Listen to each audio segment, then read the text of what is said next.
হাফিজাহুল্লাহ। আজকের মাননীয় প্রধান অতিথি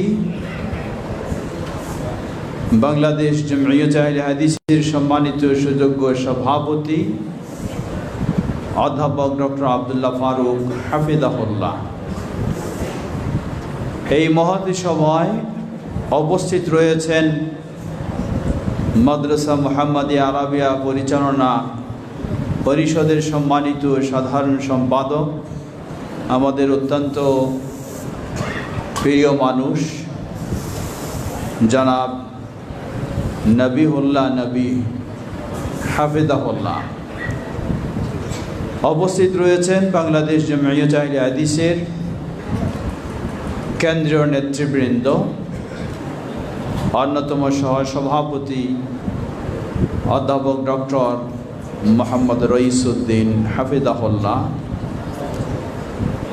কেন্দ্রীয় ভারপ্রাপ্ত কোষাধ্যক্ষ এবং মাদ্রাসার অত্যন্ত নিবেদিত দায়িত্বশীল জনাব আনোয়ারুল ইসলাম জাহাঙ্গীর। উপস্থিত রয়েছেন বংশাল ও পুরান ঢাকার অন্যান্য দায়িত্বশীল বৃন্দ, মাদ্রাসা মুহাম্মাদিয়া আরাবিয়ার সম্মানিত সুযোগ্য প্রিন্সিপাল, বিশিষ্ট আলিমে দ্বীন শাইখুল হাদিস শেখ মুস্তফা বাহরুদ্দিন সালাফি হাফিজাহুল্লাহ, ভাইস প্রিন্সিপাল বিশিষ্ট আলিমে দ্বীন শেখ মুফদ্দল হোসাইন মাদানী হাফিজাহুল্লাহ ও অন্যান্য সম্মানিত উস্তাদবৃন্দ, সমবেত সুধীবৃন্দ, উপস্থিত যারা আজকে শিক্ষা সম্পন্ন করেছ হিসাবে এই সমাপনী অনুষ্ঠানে উপস্থিত হয়েছ, উচ্চতর গবেষণা বিভাগের এবং কল্যা শেষ বর্ষের ও হেফজ বিভাগের স্নেহের ছাত্রবৃন্দ, মাদ্রাসার অন্যান্য বিভাগের ছাত্রবৃন্দ, উপস্থিত অনেক মেহমান রয়েছেন।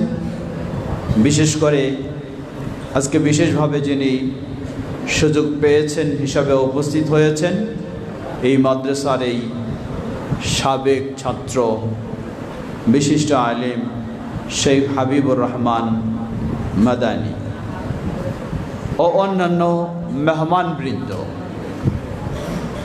দীর্ঘ বক্তব্যের কোনো সুযোগ নেই, আমার একটু ঢাকার বাইরেও এক প্রোগ্রাম আছে, সেই হিসাবে আগেই একটু সুযোগ নেওয়া।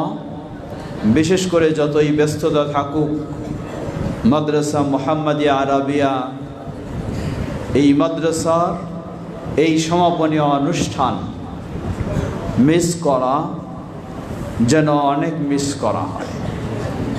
কারণ আজকে যারা সহিহুল বুখারীর শেষ দর্স নিচ্ছ, তোমরা প্রায় 27 বছর আগে, যখন হয়তো তোমাদের অনেকেরই দুনিয়াতে আগমন হয়নি, সেই 27 বছর আগে আমারও সৌভাগ্য হয়েছে তোমাদের মতো এই কাতারে বসে শাইখুল হাদিস আল্লামা আহমদুল্লাহ রহমানী রাহিমাহুল্লাহর কাছে সহিহুল বুখারীর শেষ দর্স নেওয়ার। যারা এই অবদান রেখেছেন মাদ্রাসা পরিচালনা পরিষদের আলহাজ মোহাম্মদ হোসেন সাহেব সহ যারা বিদায় নিয়ে চলে গেছেন, এবং আমাদের সেই ওস্তাদগণ যারা বিদায় নিয়ে চলে গেছেন, আল্লামা ডক্টর মোহাম্মদ আব্দুল বারী রাহিমাহুল্লাহ সহ নেতৃবৃন্দ যারা বিদায় নিয়ে চলে গেছেন, আল্লাহ তাদের সকলকে জান্নাতুল ফেরদাউস নসিব করুন। যারা এখন রয়েছে, একদিকে মাদ্রাসা পরিচালনা পরিষদ, অপরদিকে সম্মানিত উস্তাদবৃন্দ, অপরদিকে জমিয়ত আহলে হাদিসের দায়িত্বশীল বৃন্দ, আমাদের সকলের দায়িত্ব এই প্রতিষ্ঠান তথা আমাদের এই কেন্দ্রীয় প্রতিষ্ঠান কিভাবে আরও সামনের দিকে এগিয়ে যাবে, আরও সুন্দর হবে, আমাদের সন্তানেরা আরও শিক্ষা দীক্ষায় যোগ্যতার স্বাক্ষর রাখবে, সেই চিন্তা আমাদের সকলের, সে দায়িত্ব আমাদের সকলের। আল্লাহ আমাদের সকলকে সে তৌফিক দান করুন। বিশেষ করে আমরা বহুদিকে যেমন বহু সমস্যার কথা শুনছি, তেমন বহু আশারও বাণী আমরা পাচ্ছি। বাংলার বুকে, যেই দেশে তাওহীদ ও সুন্নাহর প্রচার প্রসার, কিতাব ও সুন্নাহর শিক্ষা বিস্তারের বহু শক্ত বাধাও ছিল, আল্লাহ সুবহানাহু ওয়া তাআলা অনেকটা সহজ করে দিয়েছেন, আলহামদুলিল্লাহ। আন্তর্জাতিক বিশ্বে একদিকে সেই সন্ত্রাসী ইহুদি, অপরদিকে সেই রাক্ষস রাফেজি, দুই শক্তি, একজন ইসলাম বিরোধী হিসাবে প্রকাশ্যে, আরেকজন ইসলামের বেশভূষণ করে ধারণ করে ইসলামের বিরুদ্ধে, সেই বাহিনীরও পতন ঘটেছে সেই সিরিয়ায়, আলহামদুলিল্লাহ। অতি শীঘ্রই পতন ঘটবে সেই ফিলিস্তিনে, ইনশাআল্লাহ। গোটা বিশ্বে প্রতিষ্ঠিত হবে আল্লাহ সুবহানাহু ওয়া তাআলার তাওহীদের দাওয়া, ইনশাআল্লাহ। সুতরাং যারা তোমরা আজকে শিক্ষা সম্পন্ন করছো, তোমাদেরকে একদিকে যেমন তোমরা এই তাওহীদ ও সুন্নাহর প্রতিষ্ঠান থেকে এই তাওহীদ ও সুন্নাহর শিক্ষা নিয়েছ, এটাই তোমাদের শেষ নয়।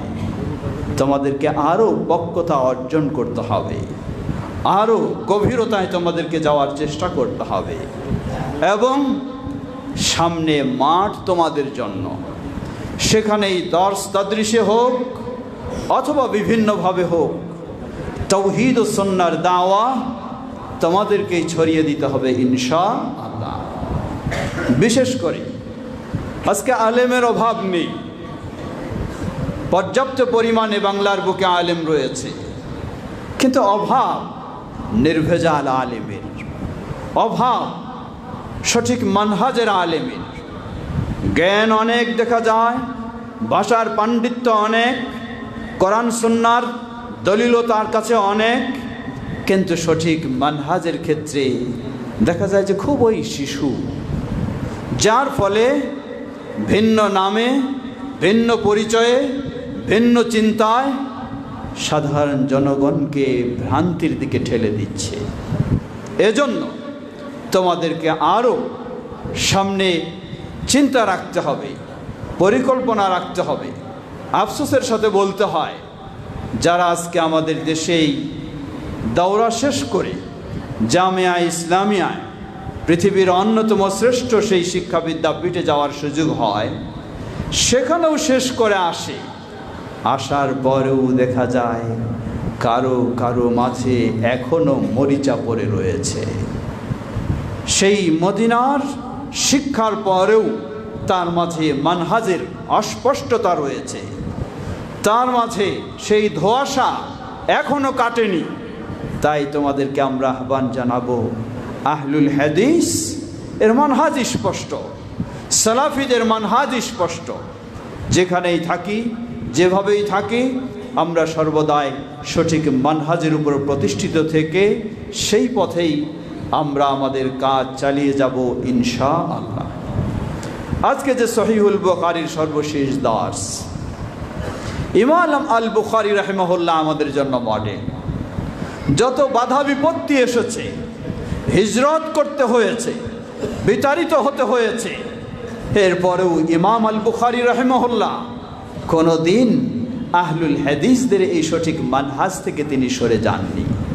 তিনি আমাদের মডেল। তাকে সামনে রেখেই যার সহিহুল বুখারী তোমরা আজকে শেষ দার্স নিয়েছ, সেভাবে আমাদেরকে সেই মানহাজের আলোকে সামনের দিকে এগিয়ে চলতে হবে। আল্লাহ আমাদের সকলকে সে তৌফিক দান করুন। বিশেষ করে স্মরণ করে দিতে চাই, এখানে উপস্থিত রয়েছেন আমাদের নবীউল্লাহ নবী ভাই। তিনি একটি কথা খুব আনন্দের সাথে আজকে শেয়ার করেছেন আমাদের সাথে।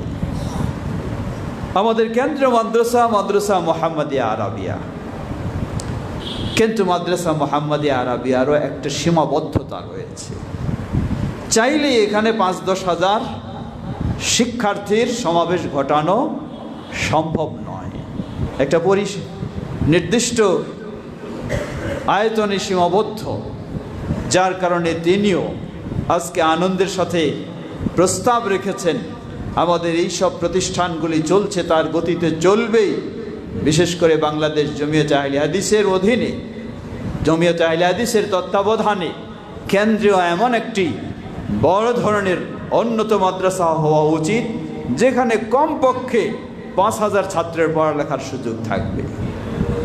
আমি বিশ্বাস করি এটি অবশ্যই আমাদের দ্বারা সম্ভব, ঠিক কিনা? অবশ্যই সম্ভব।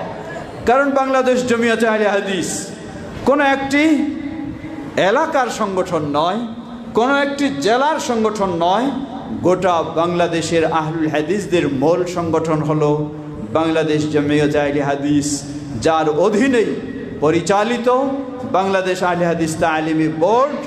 এই বোর্ডের অধীনে যদি প্রায় 850 মাদ্রাসা বিভিন্নভাবে সহযোগিতা পেতে পারে, তাহলে কেন সম্ভব নয় বাংলাদেশ জমিয়ত আহলে হাদিসের পুরোপুরি ব্যবস্থাপনায় এমন একটি হাই কোয়ালিটির মাদ্রাসা, যেখানে 5,000-এরও অধিক ছাত্র উন্নত শিক্ষা নেবে? অবশ্যই সম্ভব। এবং বাংলাদেশ জমিয়ত আহলে হাদিস আমাদের সম্মানিত নবীউল্লাহ নবী ভাইয়ের এই মূল্যবান প্রস্তাব ও আশা যেটা তিনি ব্যক্ত করেছেন, সেটাকে আমরা অত্যন্ত গুরুত্ব সহকারে গ্রহণ করেছি এবং আল্লাহর কাছে তৌফিক চাচ্ছি, তা বাস্তবায়ন চেষ্টা হবেই ইনশাআল্লাহ। আল্লাহ আমাদের সকলকে পরস্পরের সার্বিক সহযোগিতা দিয়ে সবগুলি আমাদের প্রতিষ্ঠান, সবগুলির প্রতি আমাদের সুদৃষ্টি থাকবে, সবগুলির জন্য আমাদের সহযোগিতা থাকবে। সেই মাদ্রাসাতুল হাদিস, সেই মাদ্রাসা দারুস সুন্নাহ, মাদ্রাসা দারুল হাদিস সালাফিয়া, অথবা সেই দোলেশ্বরের মাদ্রাসা, অথবা যে কোনোই মাদ্রাসা, সবগুলি আমাদের, সবগুলিকে আমরা সেভাবেই যদি পারস্পরিক সহযোগিতা দিয়ে যেভাবে চলছি সেভাবে চলতে পারি, তাহলে সবগুলিকে সুন্দর রেখে আরও আমরা সামনের দিকে এগিয়ে যেতে পারবো ইনশাআল্লাহ। আমি গতদিনে বলেছিলাম, যেখানে এসেছিলেন আমাদের সম্মানিত বর্তমান ধর্ম উপদেষ্টা প্রফেসর ডক্টর আফম খালেদ হোসেন সাহেব, ওনার সাথে বিশেষ সাক্ষাতে আমরা বলেছিলাম, বাংলাদেশে আজকে যদি দেখা যায় কোনো জেলা পর্যায়ে, এমনকি উপজেলা পর্যায়ে উল্লেখযোগ্য আলেম কোথায়, কে আছে, খুঁজে পাওয়া যাবে এই উল্লেখযোগ্য আলেমের প্রতিষ্ঠান হলো মাদ্রাসা মুহাম্মাদিয়া আরাবিয়া আলহামদুলিল্লাহ।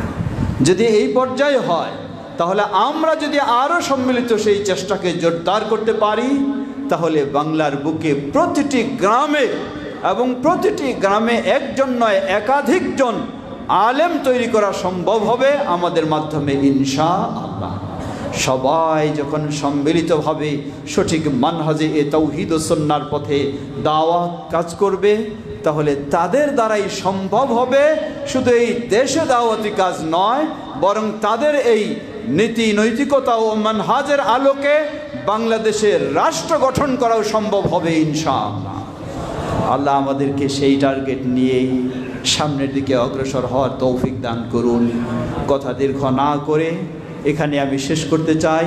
পরিশেষে আবারও কামনা করছি, যারা এই মাদ্রাসা মুহাম্মাদিয়া আরাবিয়ার পিছনে অবদান রেখেছেন এবং রাখছেন, আল্লাহ সকলকে কবুল করে নিন। আল্লাহ আমাদের এই প্রিয় প্রতিষ্ঠানগুলিকে কবুল করে নিন। আল্লাহ আমাদের এই দেশকে তাওহীদ ও সুন্নাহর জন্য কবুল করে নিন। এই দেশকে ইসলামী দেশ হিসাবে আল্লাহ কবুল করে নিন।